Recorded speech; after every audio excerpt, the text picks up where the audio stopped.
Good afternoon. Good afternoon, North Chicago family. This is my ninth weekly update since March 13th.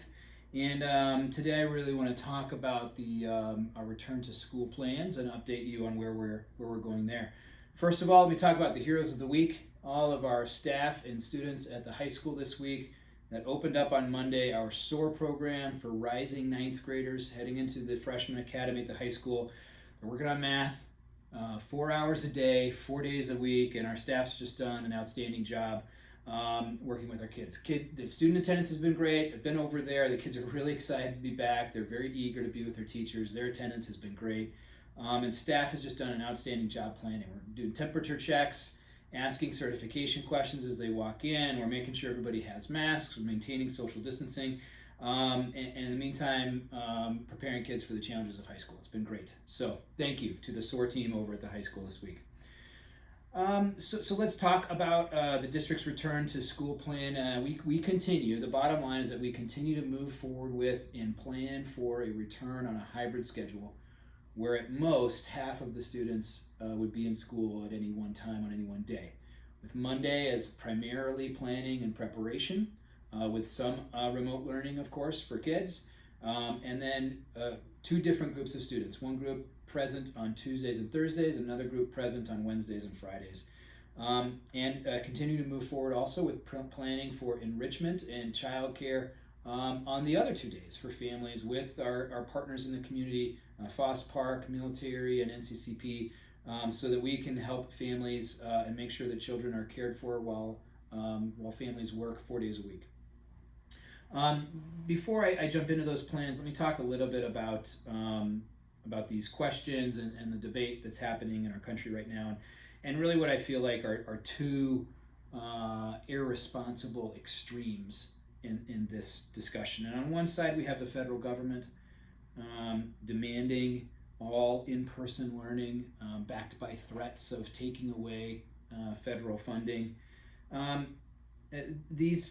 These demands and mandates and threats, fail to acknowledge the diversity and disparity in local context across our country, and really fail to take into account that schools have always been underfunded and underfunded by the federal government.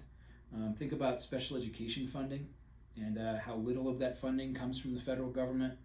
And so these kind of threats also finally just fail to acknowledge the law about how schools are funded in our country.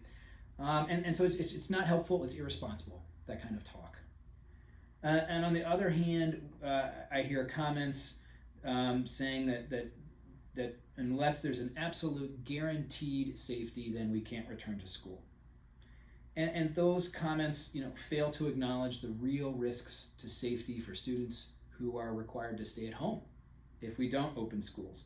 Food insecurity, a lack of supervision while parents go to work, and the lack of education that's happening while students are required to stay at home and aren't able to be in school. There are real risks and a lack of safety for those plans too. And it fails to take into account that there are no guarantees for safety. And there's no guarantee for safety when staff get in their car and come to work every morning. And so again, those comments aren't helpful. And what we need to be talking about is how we maximize safety and we take a balanced approach. And I feel like that's what the district is doing.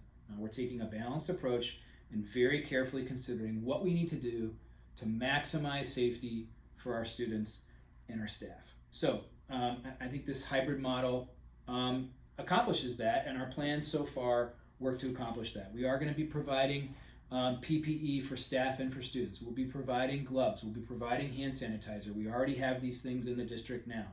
We will be providing wipes or a spray to sanitize surfaces. We're going to be increasing custodial support as well, increased hours and increased staff, so that custodians will be able to do more during the day to clean buildings, sanitize high-touch surfaces throughout the day. We've checked all of our facilities to make sure that all of our sinks are working, that all of our sinks are running with hot water, that toilets are working, that urinals are working, that water fountains are working. That work has been done, and the minor repairs that are needed are happening right now. We're also working to make sure that we're doing either temperature checks and or certification of student health before kids enter and start their school day. Um, and so these are some of the things that we are doing, along with splitting the students up into very small groups, spreading desks far apart, new lunch plans, new entry plans, new recess plans to make sure that we're maximizing safety for every student and every staff member. And I'm confident that we are going to get there, that we will do everything that we can possibly think of to maximize safety. And the meeting this week with the Pandemic Preparedness Committee yielded many great ideas and lots of great questions about things that we can be doing, again, to maximize the safety of our staff. We put out a survey this week. Many of you participated, and one of the questions was, how are we going to make decisions? And so I think there's really four key aspects of the way that I'm going to make decisions and recommendations. And one is the science. And the science is not absolute. It's not everyone on one side or everyone on the other. The science is complicated, but it's also incredibly instructive and helpful. So the science is the first thing that I'm going to look to. Second is the feedback that I get from staff, from students, from parents, from the community. What feedback are we getting from stakeholders? That's an important piece of what I'm listening to. Third, I'm listening to my peers in other districts across the region, especially inside Lake County. What are they doing? What are they considering? And right now that's a pretty broad range too. And then I'm thinking about, what are the alternatives? Do we have better alternatives? And when we do have better alternatives, we should move to that. And when we don't, we can't make it. We can't make a change. We got to make sure that we're really focused on the best choice. And the way that we do that is by considering what are the alternatives. What happens with different approaches to problems. So that's how we're going to be making the decisions. And I want to say two things. First, additionally, in-person, all students in-person learning is off the table in North Chicago. That's not going to happen in August. I don't see that happening in September. That's going to take some time for our region and our school to get ready for all students to be back in school, unless something miraculous happens, which we're all praying for.